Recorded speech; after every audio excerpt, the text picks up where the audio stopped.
Hello friends, आज हमने discuss करना है electronic spectra. Okay, so electronic spectra में क्या होता है? Electronic spectra as come in comparison to rotational spectra and vibration spectra complex होता है। वो हमें पता ही है कि क्यों कॉम्प्लेक्स होता है, क्योंकि अगर हम इलेक्ट्रॉनिक स्पेक्ट्रा स्टडी कर रहे हैं मींस इलेक्ट्रॉनिक स्पेक्ट्रा के अंदर क्या आ जाता है, इलेक्ट्रॉनिक एनर्जी लेवल्स के अंदर हमारे पास वाइब्रेशनल भी आ जाएंगे, वाइब्रेशनल के अंदर रोटेशनल भी आ जाएंगे। सो जो भी हमारे पास अगर हम इलेक्ट्रॉनिक स्पेक्ट्रा स्टडी कर रहे हैं मींस हम उसके अंदर वाइब्रेशनल एनर्जी लेवल्स भी देख रहे हैं एंड उसके अंदर रोटेशनल एनर्जी लेवल्स भी देख रहे हैं। ओके, सो जो हमारे पास इलेक्ट्रॉनिक स्पेक्ट्रा होता है वो काफ़ी कॉम्प्लेक्स होता है in comparison to rotational and vibrational spectra. Okay, so अब देखो अगर हम इलेक्ट्रॉनिक स्पेक्ट्रा को देख रहे हैं, सो इलेक्ट्रॉनिक स्पेक्ट्रा में आप जब इलेक्ट्रॉनिक स्पेक्ट्रा को देखते हैं तो आप क्या कर सकते हो, जो रोटेशनल स्पेक्ट्रा है उसको इग्नोर कर सकते हो, क्योंकि जो रोटेशनल एनर्जी लेवल्स में गैप है वो काफ़ी कम होता है in comparison to electronic energy levels. Okay, so जब हम इलेक्ट्रॉनिक स्पेक्ट्रा स्टडी करते हैं तो हम मोस्टली क्या स्टडी करते हैं? Electronic vibrational spectra. Okay, electronic vibrational spectra, electronic vibrational spectra. अब देखो इसमें क्या होता है, इलेक्ट्रॉनिक वाइब्रेशनल स्पेक्ट्रा में क्या होता है कि जो हमारे पास ट्रांजिशन होती है, ओके, ट्रांजिशन होनी है। जैसे हमारे पास क्या है, जैसे हमारे पास है ये एक्साइटेड स्टेट है, ये एक्साइटेड इलेक्ट्रॉनिक स्टेट है एंड ये हमारे पास ग्राउंड इलेक्ट्रॉनिक स्टेट है। ओके, इधर हमारे पास क्या है? एनर्जी। ओके, एंड इधर हमारे पास क्या है? Bond length. बॉन्ड लेंथ बोल सकते हो आप, इंटरन्यूक्लियर डिस्टेंस बोल सकते हो। इधर हमारे पास एक एटम होता है, यहाँ पे एक एटम होता है और यहाँ पे एक एटम होता है। यहाँ पे जो हमारे पास बॉटम ऑफ द कर्व से यहाँ तक का डिस्टेंस क्या होता है? Bond length. ये हमने पहले भी कर लिया था वाइब्रेशनल स्पेक्ट्रा में। ये क्या होता है? Bond length. ओके, ये हम क्या ले रहे हैं? AHO का केस ले रहे हैं, कोई भी ले लो, वैसे आप SHO ले लो, AHO ले लो, एक ही बात है। सो अब देखो अब हमने ट्रांजिशन करनी है। ट्रांजिशन इसके अंदर हमारे पास क्या है? वाइब्रेशनल एनर्जी लेवल्स हैं। ओके, वाइब्रेशनल एनर्जी लेवल्स हैं इसके अंदर। ये इलेक्ट्रॉनिक स्टेट के अंदर हमारे पास वाइब्रेशनल एनर्जी लेवल्स हैं। जो हमारे पास वाइब्रेशनल एनर्जी लेवल है ये हमने पहले किया हुआ है कि इसका सपोज हमारे पास जो रोटेशनल कांस्टेंट है वो B0 है, इसका B1, इसका B2, इसका B3, B4 and up to so on. इसका हम क्या ले लेंगे? अगर आप इसको प्राइम ले रहे हो, ओके, अगर आप इसको प्राइम ले रहे हो तो हम इसको क्या ले लेंगे? Double prime. B0 double dash, B1 double dash, B2 double dash, B3 double dash, B4 double dash and so on. Okay, so अब देखो ये जो हमारे पास ये वाला लेवल है, जो ये अपर मोस्ट लेवल है, ये वाला, ये क्या है हमारे पास? जो ग्राउंड स्टेट की डिसोसिएशन एनर्जी है वो वाला लेवल है। ओके, ग्राउंड स्टेट की डिसोसिएशन एनर्जी जो हमारे पास ये अपर वाले का है, एक्साइटेड स्टेट की, ये वाला कौन सा लेवल है? ये वाली कौन सी एनर्जी है? एक्साइटेड स्टेट की डिसोसिएशन एनर्जी। ओके, सो अब देखो अब हमने ट्रांजिशन करवानी है फ्रॉम दिस लेवल। ओके, हमने यहाँ से हमारे पास क्या है? ग्राउंड स्टेट में इलेक्ट्रॉन्स हैं, वहाँ से ग्राउंड स्टेट से हमने क्या है? ट्रांजिशन करवानी है। सो अब देखो जो एनर्जी है, एनर्जी क्या होगी? किसी भी लेवल की एनर्जी क्या होगी? अगर हम लिखें ई इलेक्ट्रॉनिक, टोटल एनर्जी अगर हम लिखें, टोटल एनर्जी किसके इक्वल होगी? टोटल एनर्जी किसके इक्वल होगी? ई इलेक्ट्रॉनिक, इलेक्ट्रॉनिक की एनर्जी प्लस ई वाइब्रेशनल। ओके, सो वाइब्रेशनल की एनर्जी हमें पता है कितनी होती है? n+1/2 h new minus n+1/2 का whole square h nu x। Okay, या फिर आप क्या लिख सकते हो? यहाँ पे ओमेगा ई लिख लो, यहाँ पे ओमेगा एक्स लिख लो, एक ही बात है। सो अब देखो ई इलेक्ट्रॉनिक। ओके, सो अब देखो अब हम क्या कर रहे हैं? ये हमारे पास ग्राउंड स्टेट है, ये हमारे पास एक्साइटेड स्टेट है। ओके, सो अगर हम डेल्टा ई निकालें, डेल्टा ई ऊपर वाला क्या है? डबल प्राइम है, नीचे वाला सिंगल प्राइम है। सो अब देखो क्या आ जाएगा? E electronic double prime minus E electronic single prime, okay, plus vibrational वाला ई वाइब्रेशनल एक्साइटेड का double prime minus E vibrational single prime. Okay, so यहाँ पे आप वैल्यू पुट कर सकते हो ई वाइब्रेशनल डबल प्राइम की and E vibrational single prime की, ये वाली वैल्यू पुट कर देना। ओके, सो आप देखोगे कि आपके पास काफ़ी सारे अननोन्स आ जाएंगे, 5 अननोन्स आ जाएंगे। मींस आपको ओमेगा ई भी चाहिए, अपर लेवल का अपर स्टेट का ओमेगा ई चाहिए, अपर स्टेट का ओमेगा ई एक्स ई चाहिए, नीचे वाले का हमें ओमेगा ई चाहिए, एक्स ई चाहिए। ओके, एंड हमें क्या चाहिए? E electronic double dash and E electronic dash, तब जाके हमारे पास डेल्टा ही आएगा। मीन्स इलेक्ट्रॉनिक स्पेक्ट्रा को स्टडी करने के लिए एटलीस्ट आपको क्या चाहिए? 5-6 इक्वेशंस चाहिए ताकि आपको सारे के सारे अननोन्स पता लग जाएँ। ओके, सो जो आपके पास इलेक्ट्रॉनिक स्पेक्ट्रा है वो काफ़ी ज़्यादा कॉम्प्लेक्स आता है। इलेक्ट्रॉनिक स्पेक्ट्रा में आपको जस्ट देखना क्या है? इलेक्ट्रॉनिक स्पेक्ट्रा में इंपॉर्टेंट बात क्या है कि जो आपके पास ये एनर्जी होती है, ये एनर्जी होती है, यहाँ पे जाके हमारा मॉलिक्यूल क्या हो जाएगा, डिसोसिएट हो जाएगा। ओके, यहाँ पे जाके हमारा मॉलिक्यूल, अगर हमने उसको इतना ज़्यादा एक्साइट करवा दिया, जो हमारे पास इलेक्ट्रॉनिक स्पेक्ट्रा है वो आता किस रीजन में है, यूवी विजिबल रीजन में। ओके, जब हम IR रीजन की हम वेवलेंथ यूज़ कर रहे हैं, IR रीजन की फ्रीक्वेंसी यूज़ कर रहे हैं, तो वो क्या होगा, वो क्या करेगी, वाइब्रेशनल को क्या कर देगी, वाइब्रेशनल एम्पलीट्यूड को इंक्रीज कर देगी। ओके, बट अगर आपने IR की बजाय आपने क्या यूज़ कर लिया, यूवी विजिबल रीजन की लाइट यूज़ कर ली, यूवी विजिबल रीजन की रेडिएशन यूज़ कर ली, तो आपके पास क्या होगा कि आपका जो इलेक्ट्रॉन है वो यहाँ से ऊपर एक्साइट हो जाएगा।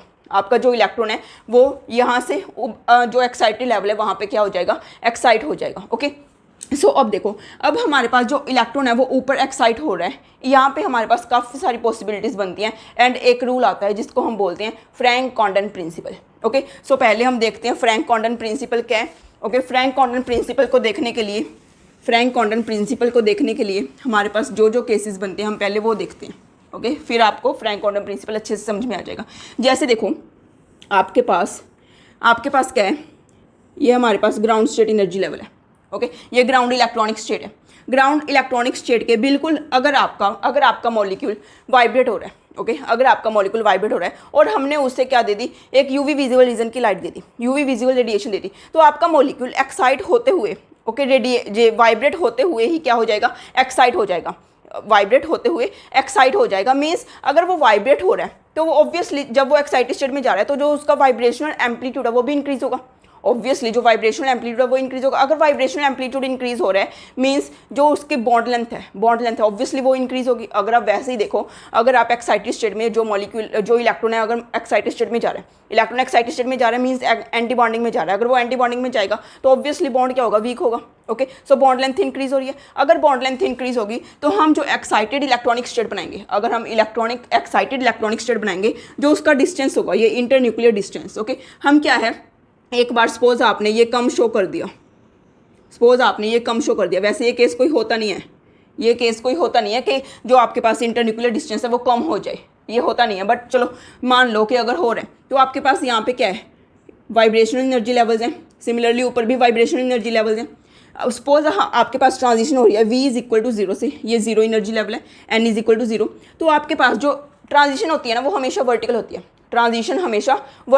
Suppose N is equal to 0 से ट्रांजिशन हो रही है, ये वर्टिकल होते हुए कहाँ तक पहुँच जाएगी, सपोज ये पहुँच गई हमारे पास N इज इक्वल टू, यहाँ पे N इज इक्वल टू 0 है, यहाँ पे N इज इक्वल टू 1 है, N is equal to 2, N is equal to 3, ये N इज इक्वल टू 3 पे पहुँच गई। वैसे तो हमारे पास जो इलेक्ट्रॉनिक स्पेक्ट्रा होता है ना वहाँ पे कोई भी सिलेक्शन रूल नहीं होता, इलेक्ट्रॉनिक स्पेक्ट्रा में कोई भी सिलेक्शन रूल नहीं होता, कोई भी ट्रांजिशन हो सकती है, किसी भी लेवल से कोई भी ट्रांजिशन हो सकती है। सो देखो आप क्या देख रहे हो, 0 से 1 वाली ट्रांजिशन भी हो सकती है, 0 से 0 भी हो सकती है, 0 से 1 भी, 0 से 2 भी। मीन्स आपको क्या चाहिए, आपको देखने से तो क्या लगता है कि सभी की सभी ट्रांजिशन की जो इंटेंसिटी होगी वो क्या होगी, सेम होगी, बट ऐसा होता नहीं है। किसी लाइन की ज़्यादा इंटेंसिटी होती है, किसी लाइन की कम होती है। ऐसा क्यों होता है, देखो अगर आप चाह रहे हो कि आपके पास जो इंटेंसिटी सेम आए means V is equal to 0 से V इज इक्वल टू 0 वाली ट्रांजिशन भी क्या हो, हमारे पास हो ना, V इज इक्वल टू 0 से V इज इक्वल टू 0 वाली। बट ये यहाँ पे पॉसिबल ही नहीं है, क्योंकि हमारे पास क्या है, जो ट्रांजिशन है वो वर्टिकल होनी है, जो इसका इंटरन्यूक्लियर डिस्टेंस है वो कम है इसके इंटरन्यूक्लियर डिस्टेंस से। सो जो हमारे पास ट्रांजिशन हो रही है वो V इज इक्वल टू 0 से V इज इक्वल टू 3 पे अच्छी हो रही है। मीन्स जो इसकी इंटेंसिटी होगी ये आप लिख लो 0 से 0, 0 से 1, 0 से 2, 0 से 3। ओके, सो जो 0 से 3 वाली ट्रांजिशन है उसकी इंटेंसिटी सबसे ज़्यादा आएगी, बाकी की थोड़ी बहुत आ जाएगी, बस थोड़ी बहुत। ओके, थोड़ी बहुत क्या पता जो हमारे पास एक आधी ट्रांजिशन हो जाए, बट जो आपके पास मैक्सिमम इंटेंसिटी वाली लाइन होगी वो कौन सी होगी, 0 से 3। बट ये केस होता ही नहीं है, बिकॉज आपके पास इंटरन्यूक्लियर डिस्टेंस कभी कम हो ही नहीं सकता। अगर आपका मॉलिक्यूल वाइब्रेट कर रहा है, वाइब्रेट करते करते इलेक्ट्रॉन एक्साइट कर रहा है, एक्साइट होगा तो मीन्स उसमें जो वाइब्रेशन एम्पलीट्यूड है वो तो और भी इंक्रीज हो जाएगा। अगर वाइब्रेशन एम्पलीट्यूड इंक्रीज हो रहा है मीन्स जो इसकी बॉन्ड लेंथ है वो तो इंक्रीज होनी चाहिए, डिक्रीज थोड़ी ना होनी चाहिए। ओके, सो जो हमारे पास सेकंड केस आता है, सेकंड केस सपोज आपके पास आ गया, ये हमारे पास ग्राउंड स्टेट है। सपोज जो हमारे पास जो ये है गैप है, इंटरन्यूक्लियर डिस्टेंस है वो चेंज ही नहीं हो रहा, इंटरन्यूक्लियर डिस्टेंस यहाँ पे भी सेम है, इंटरन्यूक्लियर डिस्टेंस चेंज नहीं हो रहा, बट हम तो क्या कह रहे हैं, चेंज होना चाहिए। सो पहले देखो, बाद में हम देखेंगे चेंज होता है कि नहीं होता। सो सपोज हमारे पास जो इंटरन्यूक्लियर डिस्टेंस है वो चेंज हो ही नहीं रहा। सो यहाँ पे अगर हम देखें कौन सी ट्रांजिशन सबसे ज़्यादा होगी, कौन सी ट्रांजिशन की इंटेंसिटी सबसे ज़्यादा होगी, V इज इक्वल टू 0 से V इज इक्वल टू 0 वाली ट्रांजिशन ने वर्टिकल होना है, सो अगर हम वर्टिकल देखें तो हमारे पास V इज इक्वल टू 0 से V इज इक्वल टू 0 वाली ट्रांजिशन क्या होगी, सबसे ज़्यादा इंटेंस होगी। V इज इक्वल टू 0 से 0 वाली ट्रांजिशन सबसे ज़्यादा इंटेंस होगी, बाकी थोड़ी बहुत हमें और लाइंस मिल सकती हैं। बट अगर आप बात करो जो हमें लगता है कि केस होगा वो कौन सा केस है कि अगर हमारे पास ग्राउंड स्टेट ये वाली है तो एक्साइटेड स्टेट कौन सी होगी, ये वाली। ओके, कि हमारे पास जो इंटर न्यूक्लियर डिस्टेंस है वो क्या हो गया, इंक्रीज हो गया, इंटर न्यूक्लियर डिस्टेंस इंक्रीज हो गया। अगर इंटर न्यूक्लियर डिस्टेंस इंक्रीज हो गया तो अब देखो आप, अगर आप देख रहे हो यहाँ से v इज इक्वल टू 0 से ट्रांजिशन देख रहे हो आप, ओके, कि कौन सी होगी, ओके, ये ट्रांजिशन होगी v इज इक्वल टू 0 से 1, v is equal to 0, 1 2 3 4, v is equal to 4 तक हमारी ट्रांजिशन हो रही है, 0 से 4 वाली ट्रांजिशन। ओके, 0 से 4 वाली ट्रांजिशन की जो इंटेंसिटी वो मैक्सिमम हुई। अब देखो अगर थोड़ा सा भी जो इंटर न्यूक्लियर डिस्टेंस है वो और ज़्यादा हो गया, थोड़ा सा भी इंटर न्यूक्लियर डिस्टेंस और ज़्यादा हो गया, तो जो हमारी ट्रांजिशन है वो कहाँ पे जाएगी, v इज इक्वल टू 0 से लास्ट वाले लेवल पे चली जाएगी, v is equal to 5, last वाले लेवल पे चली जाएगी बिल्कुल। वो कौन सा लेवल है कि हमारा मॉलिक्यूल डिसोसिएट हो गया। जो ऊपर एक्साइटेड स्टेट में जो हमारा लेवल है वो कौन सा है कि वो बिल्कुल ही जो हमारा मॉलिक्यूल है वो डिसोसिएट हो गया। ओके, सो अब देखो अगर अगर आप देख रहे हो कि जो इंटर न्यूक्लियर डिस्टेंस है वो इंक्रीज हो रहा है, अगर इंटर न्यूक्लियर डिस्टेंस इतना ज़्यादा इंक्रीज हो गया कि आपकी जो ट्रांजिशन है, अगर आपने यूवी विजिबल लाइट दे दी, यूवी विजिबल लाइट देते हो तो जो आपका मॉलिक्यूल एक्साइटेड स्टेट में जाके क्या हो जाएगा, डिसोसिएट हो जाएगा। ओके, सो अब देखो इन तीनों में से कौन सा केस है, ये केस तो हमने देख लिया, ये केस तो बिल्कुल भी नहीं है। अब ये केस होता है कि नहीं होता, यहीं पे ही आता है फ्रैंक कॉन्डन प्रिंसिपल। सो देखो फ्रैंक कॉन्डन प्रिंसिपल होता क्या है, according to Franck Condon principle कि आपके पास जो इलेक्ट्रॉन ने ट्रांजिशन करनी है और इसने न्यूक्लियस ने मूव करना है, न्यूक्लियस ने मूव करना है तभी इंटर न्यूक्लियर डिस्टेंस चेंज होगा। जो इलेक्ट्रॉन है वो तो काफ़ी लाइट है, काफ़ी लाइट इन वेट है in comparison to nucleus. Okay, so जो ट्रांजिशन है, इलेक्ट्रॉन ट्रांजिशन करता है वो इतनी ज़्यादा फास्ट हो जाती है कि जो न्यूक्लियस है वो मूव ही नहीं कर पाता। अब ऐसा तो है नहीं कि इलेक्ट्रॉन बोलेगा कि हाँ मैं ट्रांजिशन कर रहा हूँ और देख रहा हूँ न्यूक्लियस मूव होता है कि नहीं होता, ऐसा तो कोई बात नहीं होती। इलेक्ट्रॉन का वेट तो इतना ज़्यादा मतलब कम है इन कंपैरिजन टू न्यूक्लियस कि तुरंत ही पहुँच जाता है, न्यूक्लियस को टाइम ही नहीं मिलता इधर उधर होने का, न्यूक्लियस को डिस्टेंस चेंज करने का टाइम ही नहीं मिलता। सो हमारे पास क्या है कि जब ट्रांजिशन होती है तब हमारे पास इंटर न्यूक्लियर डिस्टेंस सेम रहता है। ओके, जब ट्रांजिशन होती है इंटर न्यूक्लियर डिस्टेंस क्या रहता है, सेम रहता है। ओके, सो ये वाला केस भी होता है, ये वाला केस भी होता है कि जब हमारे पास इलेक्ट्रॉनिक ट्रांजिशन हो रही है, इलेक्ट्रॉन इतना ज़्यादा स्मॉल है, इतना ज़्यादा उसका वेट कम है कि जब ट्रांजिशन होती है तब हमारा जो इंटर न्यूक्लियर डिस्टेंस है वो चेंज ही नहीं हो पाता, इतना टाइम ही नहीं होता कि वो चेंज हो पाए। ओके, सो ये होता है फ्रैंक कॉन्डन प्रिंसिपल। मैं एक बार दोबारा रिपीट कर रही हूँ कि फ्रैंक कॉन्डन प्रिंसिपल क्या होता है। According to Franck Condon principle के जो हमारे पास इलेक्ट्रॉन है उसका वेट काफ़ी कम होता है, वो काफ़ी हल्का होता है इन कंपैरिजन टू न्यूक्लियस, कि जब इलेक्ट्रॉनिक ट्रांजिशन होती है from ground state to excited state तब हमारे पास इंटर न्यूक्लियर डिस्टेंस सेम ही रहता है। ओके, सो अब देखो अगर आपके पास ये तो हमारे पास 3 केसेस बनेंगे। ओके, सो अगर आपके पास इंटर न्यूक्लियर डिस्टेंस काफ़ी ज़्यादा चेंज हो गया, आपके पास जो ट्रांजिशन है सपोज ये लास्ट वाली ट्रांजिशन है। ओके, तो इसके बाद आपको कोई और ट्रांजिशन मिलेगी नहीं, इसके बाद आपको कोई और ट्रांजिशन मिलेगी नहीं। सो हम क्या बोल देते हैं कि लास्ट पे आपको क्या मिल रहा है, कॉन्टिनम। ये कॉन्टिनम वाला केस कब आता है, जब इंटर न्यूक्लियर डिस्टेंस एक पहले पूछा गया है, ये पहले एग्जाम में पूछा गया है। ये कॉन्टिनम वाला केस कब आता है, जब आपके पास इंटर न्यूक्लियर डिस्टेंस काफ़ी ज़्यादा हो जाए, किससे, inter nuclear distance ground state से। ओके, सो अब देखो जो आपको वैल्यूज़ वगैरह ध्यान में रखनी है जिसके बेस्ड न्यूमेरिकल्स आए हुए हैं पेपर में पहले और आते भी हैं। देखो क्या है, अगर आपके पास सपोज ये आपके पास है एक्साइटेड स्टेट और ये है आपके पास ग्राउंड स्टेट। ओके, ये है ग्राउंड स्टेट की डिसोसिएशन एनर्जी, ये है आपके पास एक्साइटेड स्टेट की डिसोसिएशन एनर्जी। ओके, ये है bottom of energy, bottom of potential energy curve for ground state, ये है bottom of potential energy curve for excited state. So अब देखो ये आपके पास है v is equal to 0 level, ये आपके पास है v is equal to 0 level. Okay, so जो हमारे पास यहाँ से यहाँ तक ट्रांजिशन हो रही है, जो आपके पास यहाँ से लेके v इज इक्वल टू 0 से लेके v इज इक्वल टू 0 तक की जो ट्रांजिशन हो रही है उसको हम रिप्रेजेंट करते हैं न्यू 0 से।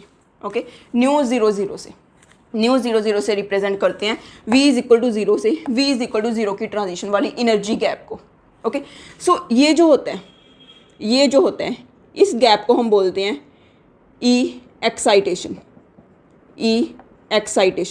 कि जो आपके पास मॉलिक्यूल है ग्राउंड स्टेट में मॉलिक्यूल जब वो हाईएस्ट लेवल पे है तब उसको कितनी एनर्जी चाहिए कि वो ऊपर एक्साइटेड स्टेट में जाके डिसोशिएट हो जाए, उसको हम बोलते हैं excitation energy. Okay, E excitation. And इसको हम क्या बोलते हैं, ऊपर से लेके बिल्कुल ऊपर से लेके जहाँ पे हमारा मॉलिक्यूल डिसोशिएट हो जाता है एंड बॉटम से लेके, इसको हम बोलते हैं न्यू कॉन्टिनम, क्योंकि मैंने आपको बताया ही है कि ये लेवल ऐसा है, इसके बाद आपको कोई भी ट्रांजिशन नहीं मिलती, इसके बाद आपको एक कॉन्टिनम मिल जाता है। सो इस एनर्जी गैप को हम बोलते हैं न्यू कॉन्टिनम। इसके बेस पे न्यूमेरिकल्स आते हैं, सो मैं इसीलिए करवा रही हूँ ये न्यू कॉन्टिनम। ये होता है आपके पास V00 और ये होता है आपके पास E एक्साइटेशन। ओके, सो ये आपने सारी बातें याद रखनी है, न्यू कॉन्टिनम याद रखना है, E एक्साइटेशन एंड V00। और एक मैंने पहले आपको बताया था D0 क्या होता है। यस, D0 क्या होता है? D0 आपके पास होता है, D0 आपके पास होता है डिसोसिएशन एनर्जी, यहाँ से लेके dissociation energy from the first level. Okay, या फिर आप बोल सकते हैं फ्रॉम V = 0। जो हमारे पास from the bottom of potential energy curve था वो क्या होता था हमारे पास? DE। ओके, DE क्या है? यहाँ से लेके बिल्कुल पोटेंशियल एनर्जी कर्व के बॉटम तक, इसको हम बोलते हैं DE, इसको हम बोलते हैं D0। ओके, सो ये आपने सारी वैल्यूज़ याद रखनी है, इसके बेसिस पे न्यूमेरिकल्स आते हैं। सपोज आपको न्यू कॉन्टिनम दे दिया एंड E एक्साइटेशन दे दिया। आपको पूछा है कि आप ग्राउंड स्टेट की डिसोसिएशन एनर्जी बताओ, तो आप क्या करोगे? सिंपली आप न्यू कॉन्टिनम में से E एक्साइटेशन माइनस कर दोगे, वो आपके पास ग्राउंड स्टेट की डिसोसिएशन एनर्जी आ जाएगी। ओके, सो जब आपका मॉलिक्यूल ऊपर जाके डिसोशिएट करेगा, वो क्या होता है कि आपके जो जैसे दो एटम्स हैं, जो एक एटम होता है वो ग्राउंड स्टेट यहाँ पे रह जाता है, ग्राउंड स्टेट की पोटेंशियल एनर्जी कर्व पे, और जो एक एटम है वो एक्साइटेड स्टेट पे रह जाता है। सपोज आपके पास O2 मॉलिक्यूल है, O2 मॉलिक्यूल को आपने यूवी विजिबल रीजन की लाइट दे दी और उसकी इतनी ज़्यादा वेवलेंथ दे दी कि वो जाके डिसोशिएट हो गया। अब वो जाके डिसोशिएट हो गया तो जो ऑक्सीजन का एक एटम यहाँ पे रह जाएगा और एक एटम ऊपर चला जाएगा। ओके, जो एटम यहाँ पे रहा है उसको हम बोलते हैं OG। Okay, oxygen atom in ground state, and इसको हम बोलते हैं oxygen atom in excited state. Okay, so ये आपका काफ़ी इंपॉर्टेंट है, इसके बेस पे काफ़ी न्यूमेरिकल्स आते हैं। इस लेवल को हम बोलते हैं V = 0 इन ग्राउंड स्टेट, V = 0 इन एक्साइटेड स्टेट। इस गैप को हम बोलते हैं न्यू 00। इस गैप को हम बोलते हैं E एक्साइटेशन। इस गैप को हम बोलते हैं न्यू कॉन्टिनम। न्यू कॉन्टिनम सबसे इंपॉर्टेंट है, एंड आपके पास एक्साइटेशन एनर्जी सबसे इंपॉर्टेंट है, एंड डिसोसिएशन एनर्जी, ये आपको पता होनी चाहिए। ओके, सो आज हमने इलेक्ट्रॉनिक स्पेक्ट्रा देखा। इलेक्ट्रॉनिक स्पेक्ट्रा में क्या होता है? फ्रैंक क्वांटम प्रिंसिपल सबसे ज़्यादा इंपॉर्टेंट है, जिसके बेसिस पे क्वेश्चंस आते हैं। ओके, न्यू कॉन्टिनम का केस कब आएगा? जब आपके पास एक्साइटेड स्टेट का इंटरन्यूक्लियर डिस्टेंस है वो काफ़ी ज़्यादा हो जाए in comparison to ground state. Okay, so अब हम कर रहे हैं जो भी इसके प्रीवियस ईयर क्वेश्चन आए हुए हैं। यस फ्रेंड्स, देखो पहले हम ये क्वेश्चन कर लेते हैं, थोड़ा स्पेस हो जाएगा। इस क्वेश्चन में देखो आपने बताना है इन तीनों में से IR एक्टिव मोड्स कौन कौन से हैं। सो IR एक्टिव होने के लिए क्या है कि डाइपोल मोमेंट चेंज होनी चाहिए। ओके, सो अब देखो जो आपके पास यहाँ पे है कार्बन डाइऑक्साइड की सिमेट्रिक स्ट्रेचिंग हो रही है। सो अब देखो अगर सिमेट्रिक स्ट्रेचिंग करोगे तो कोई भी डाइपोल मोमेंट होएगी नहीं, चेंज होना तो दूर की बात, डाइपोल मोमेंट ही नहीं होगी। ओके, सो सिमेट्रिक स्ट्रेचिंग में डाइपोल मोमेंट ही नहीं होगी। या आप सिमेट्रिकल स्ट्रेचिंग कर रहे हो, जितना इधर चेंज हो रहा है उतना ही इधर चेंज हो रहा है, सो कोई भी ऑब्वियसली कोई भी डाइपोल मोमेंट में चेंज नहीं आएगा।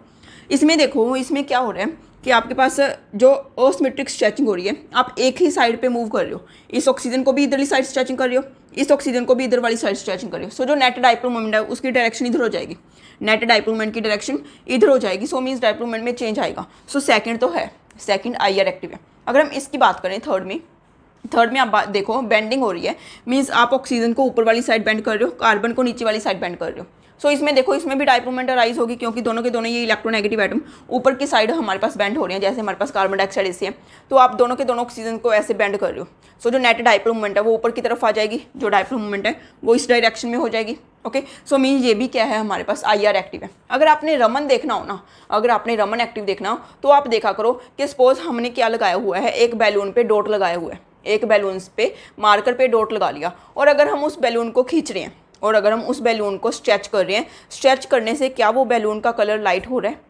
बैलून का नहीं, सॉरी, उस पॉइंट का, उस जो हमने स्पॉट लगाया उस स्पॉट का जो हमारे पास कलर है वो लाइट हो रहा है कि नहीं हो रहा? ओके, सो अब देखो अगर आप यहाँ पे देखो इस बेंडिंग मोड में देखो, इस बेंडिंग मोड में हमारे पास एक कार्बन है, कार्बन पे हमने डॉट लगाया हुआ है। अगर आप दोनों साइड से ही बेंड कर रहे हो, अगर आपने दोनों साइड से ए से बेंड किया और फिर आपने ए से बेंड कर दिया, ओके, तो अब उस डॉट में कोई चेंज आएगा? उस डॉट के कलर में कोई चेंज आएगा?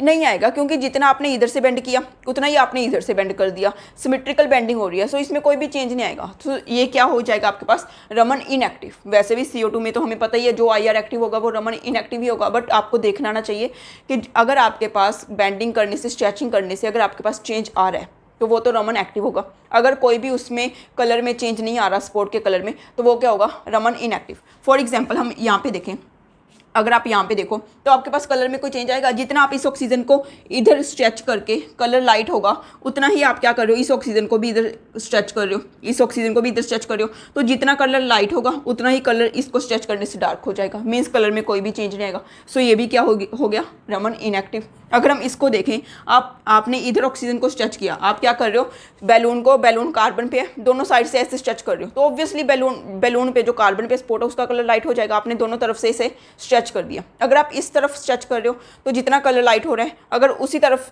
जो दूसरा ऑक्सीजन उसी तरफ स्ट्रेच कर रहे हो तो वो उतना ही डार्क हो जाएगा, मीन्स कलर में कोई भी चेंज नहीं आएगा। सो जो असिमेट्रिक स्ट्रेचिंग है वो रमन इनएक्टिव है, जो सिमेट्रिक स्ट्रेचिंग है वो रमन एक्टिव है। ओके, सो ये क्वेश्चन आपको गेट 2016 में आए हुए IR एक्टिव बताने थे, तो second and third are IR active. Okay, अगर हम देखें इस क्वेश्चन को, थर्ड क्वेश्चन को, in Raman spectra of axial displacement from excited lines are represented by.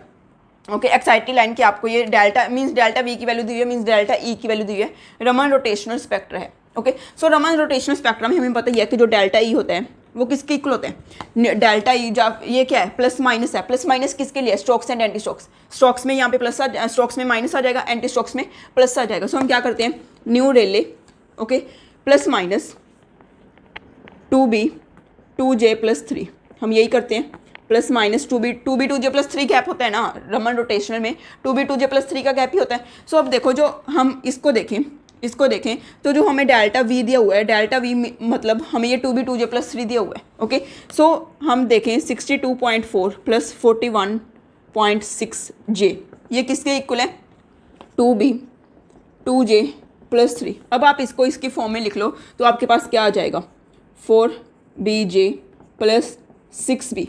Okay, आपने पता क्या करना है, मोमेंट ऑफ इनर्शिया पता करना है, मोमेंट ऑफ इनर्शिया पता करना है, मीन्स आपके पास अगर आप कंपैरिजन करो तो 4b किसके इक्वल है, 41.6, 4b = 41.6। ओके, सो आप यहाँ से b की वैल्यू निकाल सकते हो, और अगर आपको b की वैल्यू पता लग गई, h² / 8 π² से आपको ये मास दिए हुए हैं क्वेश्चन में, सो आप इजीली पता कर सकते हो i की वैल्यू। i की वैल्यू तो आपने क्या करना है, बस b को h² / 8 π² i ही पुट करना है, मास की भी जरूरत नहीं है, आपने कौन सा बॉन्ड लेंथ पता करनी है, सो आपको आई की वैल्यू यहाँ से पता लग जाएगी। ओके, सो ये क्वेश्चन में मैंने आपको इसलिए करवाया है क्योंकि आप ये देख के कन्फ्यूज़ मत हो, ये इसका मीनिंग क्या है कि आपको डेल्टा ई ही दिया हुआ है, और डेल्टा ई हमारे पास क्या होता है, 2b 2j + 3। ओके, सो इसको 2b 2j + 3 के इक्वल रख के आपने इक्वेटी करना था, आपने क्या किया, जो j का कोफिशिएंट है उसको इक्वल कर दिया। नेक्स्ट क्वेश्चन देखो, इस क्वेश्चन में क्या है, the 0 point energy of the ground state of N2 molecule is 1176 per centimeter and that of its lowest excited state. Lowest excited state का मीनिंग क्या है, first excited state. Okay, lowest excited state की ground state energy इतनी है, and आपने बताना है 0 point energy. Okay, energy difference between the minimum of the two potential energy curves is इतने।